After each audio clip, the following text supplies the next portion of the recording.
दो व्यक्ति थे और इनके नाम भी बड़े विचित्र थे। वो जो दो व्यक्ति थे और दोनों भाई भाई थे। एक का नाम था लापसी, लपसी नहीं, बड़ा ला था, लापसी। और एक का नाम था तापसी। बोलो जय श्री राधे। लापसी और तापसी।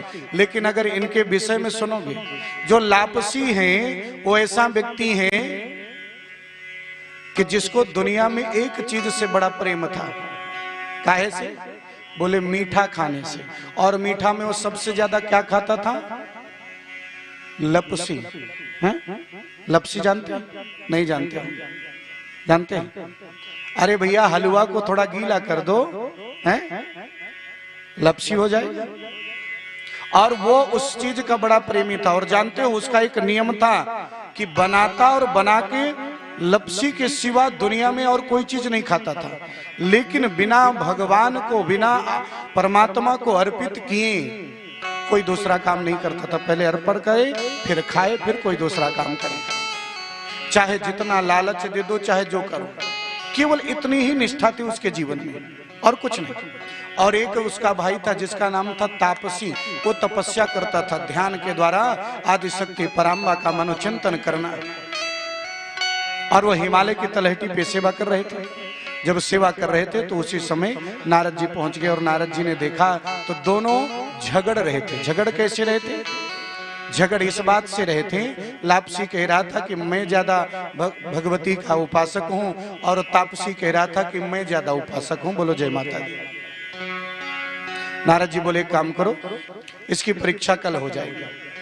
और जब सवेरा हुआ, जो तपस्या करने के लिए तापसी बैठता है ना, उसके सामने नारद जी ने एक हीरे की बड़ी महंगी अंगूठी डाल दी। और जब अंगूठी डाल दी तो तपस्या करते करते उसने एक आंख खोली, देखा हीरे की अंगूठी। अब उसका मन ना लगे, बोलो जय माता दी। फिर इधर उधर देखे, फिर आंख बंद कर, फिर देखे। थोड़ी देर में देखा कि कोई नहीं, सोई आसन के नीचे दबा दिया। कहा? आसन के नीचे दबा दिया, कोई नहीं देख रहा। अब नारद जी ने दूसरी अंगूठी उस लापसी वाले के पास डाल दी। बोलो जय श्री राधे। अब जब उसके पास पहुंची, उसने देखा, लेकिन उसका भाव केवल उस लपसी पे था। उठा कर गया, माता रानी को भोग लगाया और भोग लगा के बढ़िया प्रेम से खा रहा। और कहते हैं जो खाता था ना, जितनी कढ़ाई बना करके रखता था भोग में, उतना पूरा खा जाता था, किसी को एक दाना भी नहीं देता था। लेकिन बिना भोग लगाए, बिना ध्यान किए कुछ भी नहीं करता था।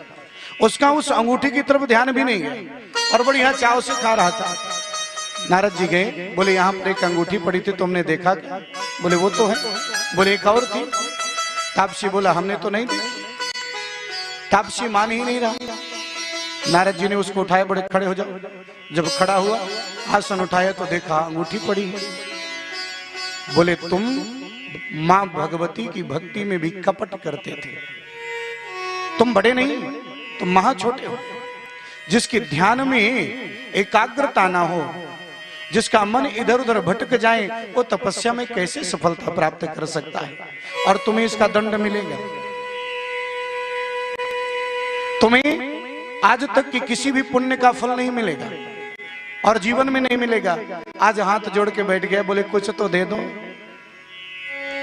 नारद जी ने उसे कहा काम कर, तुझे 3 जगह तपस्या का फल मिलेगा। बोले कौन कौन सी जगह? बोले एक जगह ऐसे जिस घर में गौ माता और कुत्ते के लिए रोटी नहीं बनती, नहीं दान होता। शास्त्र कहता क्या है कि सबसे पहले रोटी गौ को खिलानी चाहिए। पहली रोटी बनाओ तो गाय को दो और अंतिम रोटी जो बने वो कुत्ते को। बोलो जय माता दी। क्यों? हमारे जीवन में जो भी थोड़ा बहुत दोष हो जाते हैं, कभी हम चलते फिरते, टहलते, घूमते, झाड़ू लगाते, कोई ना कोई जीव का वध हो जाता है। व्यापार करने वाला व्यापार करता है, सामान इधर उधर से करता है, किसी न किसी जीव की हिंसा हो ही जाती है। ऐसी परिस्थितियों से, दोषों से दूर करने के लिए हमारे जीवन में एक नियम बना दिया गया है कि प्रत्येक दिन अपने घर में एक रोटी गौ को खिला दो। बोलो जय माता दी। लेकिन यहाँ तो लोग भूल जाते हैं। और जानते हो क्या करते हैं?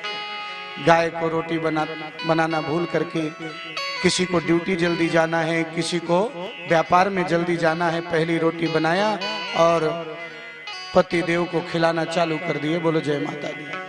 कई वर्षों तक खिलाया तो बाद में करवा चौथ रखते हैं। बोले काहे के लिए? बोले जिसको रोटी पहले खिला खिला के गऊ बना दिए हैं, अगले जन्म में यही आ जाए सुधरा सुधराया। बोलो जैसे कोई मेहनत ना करनी पड़े तो जानते हैं पूरी तरह से गऊ बन जाता है।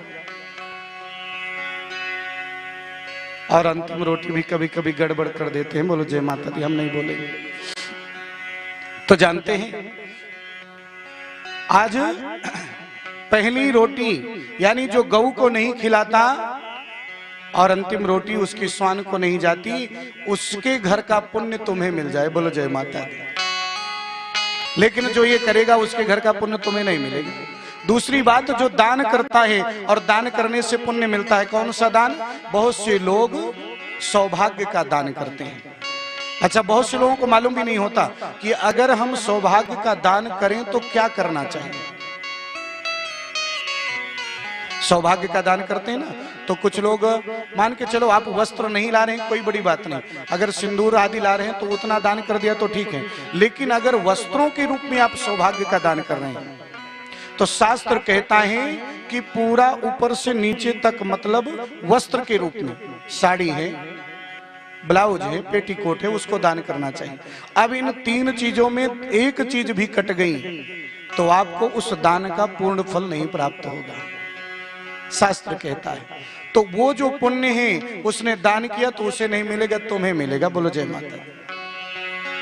किसी ब्राह्मण को आप भोजन कराते हैं, चाहे 2 दिन कराएं, चाहे 3 दिन कराएं, चाहे 4 दिन कराएं, चाहे 5 दिन कराएं, अगर आप ब्राह्मण को भोजन कराते हैं जो पूजा पाठ करते हैं आपके यहाँ, तो चाहे आप कितनी भी कम दक्षिणा दो, लेकिन बिना दक्षिणा दिए अगर विदा किए तो उसका पुण्य उसे नहीं बल्कि आपको मिलेगा। बोलो जय माता दी। इसलिए जो है ब्राह्मण को भोजन कराने के बाद यथोचित कुछ ना हो, जो आपकी श्रद्धा हो, चाहे जितना दो, लेकिन ब्राह्मण को भोजन कराओ तो कुछ ना कुछ दो, तभी उसकी पूर्णता होती है। बोलो जय माता दी। आज मानो बड़ा सुंदर आख्यान